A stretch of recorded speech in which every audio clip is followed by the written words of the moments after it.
Ready? Danny, ready? Ready? Yeah. I'm gonna have a flash drive once you've done it. Yeah.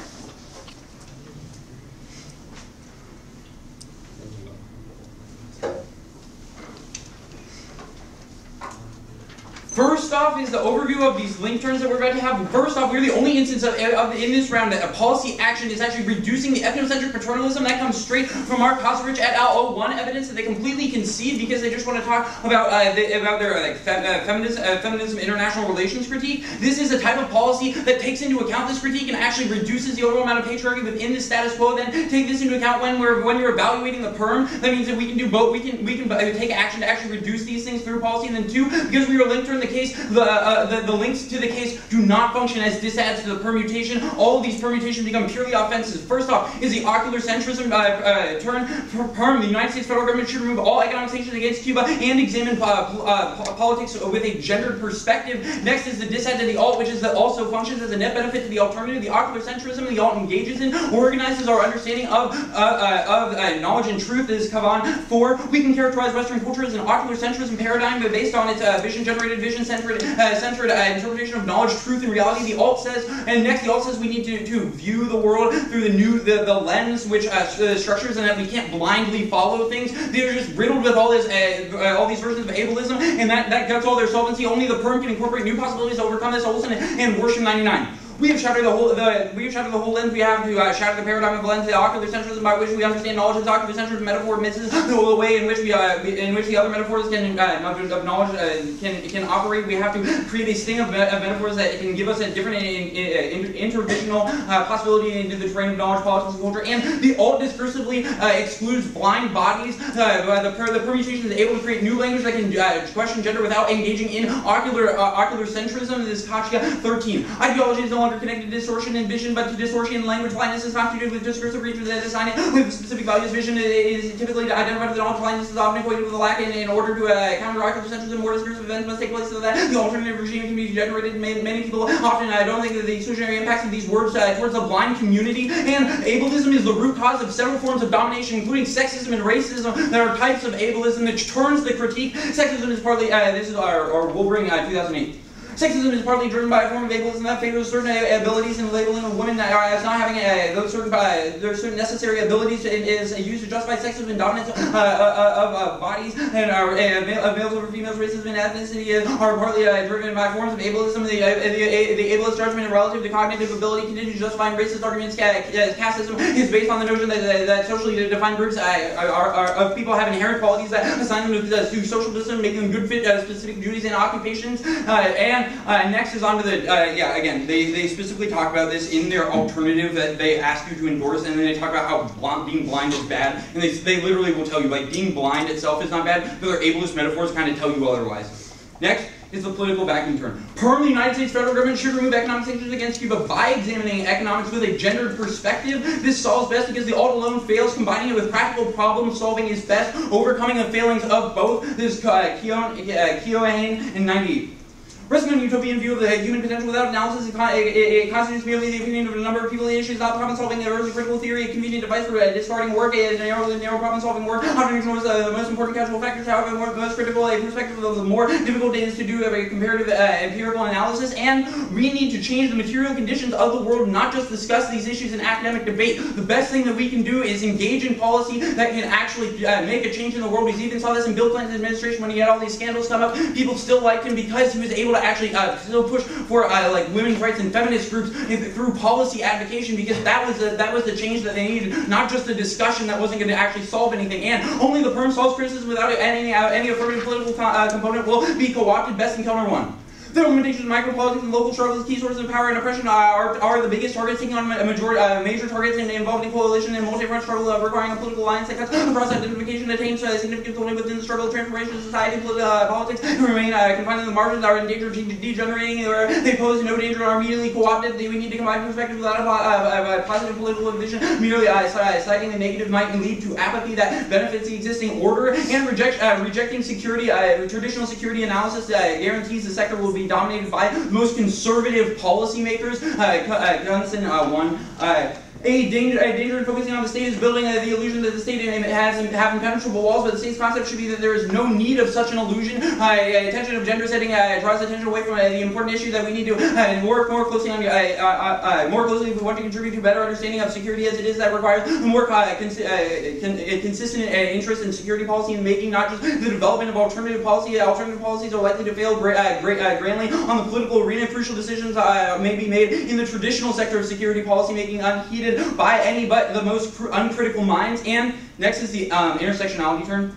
You can't escape your representation. The one I see is as a speech act in which the one I see in the speech act in which you've chosen to identify one root cause of violence, which means we have access to 100% of our link arguments. Where this Ryan 90. Representations of an active power, they make things happen by painting the world in such a way that certain policies, from slavery to the Cold War militarism, will appear justified. Victims of violence are especially susceptible to this process, rendered passive and subdued by violence. They are represented by as somehow deserving of violence. Representation reduced by acts of violence to be justification for further violence. And Perm embrace an intersectional approach to violence, which analyzes dynamic interactions between oppression and do the plan. The Perm solves best for violent structures of the status quo. Intersectionality changes the fundamental dualistic characteristics of power relations.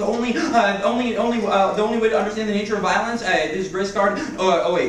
Recognition of important intersectionality has impelled new ways of thinking about complexity and multiplicity and powers. Complexity and multiplicity, they take intersectionality to fit with the disruption of modernist thinking and produce post-colonial and post-structuralist ideas. And forms of violence, system power are interconnected. In order to understand how violence operates, it's necessary to understand intersectionality of subordination. This means that only an approach is the best way to solve this. This is Crenshaw 03. Intersectionality is the conceptualization of the problem that attempts to capture both the structural and dynamic consequences of interactions between two or more axes of subordination. Intersectionality addresses the way in which specific action policy creates subordinate flat flows along these axes, constituting a dynamic of aspect or active aspects of disempowerment. It is through these avenues of disempowering dynamic travel through these thoroughfares are generally framed as distinct and mutually exclusive various axes of power. In fact, the system of often overlaps and cross each other, creating complex intersections. And yeah, I'm not going to read that last one. Go on proper. So yeah, basically they talk about how currently there's no addition into the status quo of policymaking with this gender perspective that they want to incorporate. But we are the best method for incorporating the gender perspective. They have no links that are specific to this affirmative. They don't even mention the word Cuban embargo once in their 1AC, and to that extent they just assume that all economics is inherently gendered and that it's going to cause oppression. But that's not true. Specifically, we have listed out the ways in which the Cuban embargo has hurt both men and women and everybody across all gender spectrums, and this sort of thing is the exact sort of oppression that they critique, and we remove it, and that's it. So that to that extent, we are a link term to their whole entire bit here. Furthermore, they talk about they only take an analysis of history, but they don't actually take an analysis of the material conditions that bring about the history that we create. And to that extent, we need to be able to engage in policy making. So they completely drop the affirmative. Extend across all the affirmative here is that people are dying in the status quo now because of this sort of gender patriarchy, this economic patriarchy. And the only way to solve it is by lifting the Cuban embargo. We have 100% solvency here, and the fact that they don't even address the case means that we have 100% solvency here, just winning this half completely. Over cross X.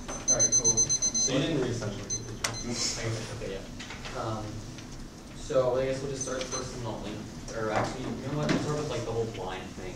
Specifically, do you think our cards say that literally blind people have problems thinking? If you think that just something like literally interpreting something is like the only wrong thing, like there's a reason that we don't call like people the R word. Or okay, like, so the link is that we use the word blind. If we stop using it, can we just throw out this ad? No, it's a question of rhetoric. Like it's the assumption that you fundamentally act under that there's an idea that people that can't see must be so terrible people to the extent that they can't figure out things on their own because they just take action without any thinking about it. Can you explain to me how we look like generically like that? This ad links to the idea of what this 470 card that we like quote that says the blind thing. How the idea of that, which is specifically that like following mindsets without like considering the way in which your mindsets are shaped by other people, is bad. It's called why an ableist, specifically is that? Why is it like?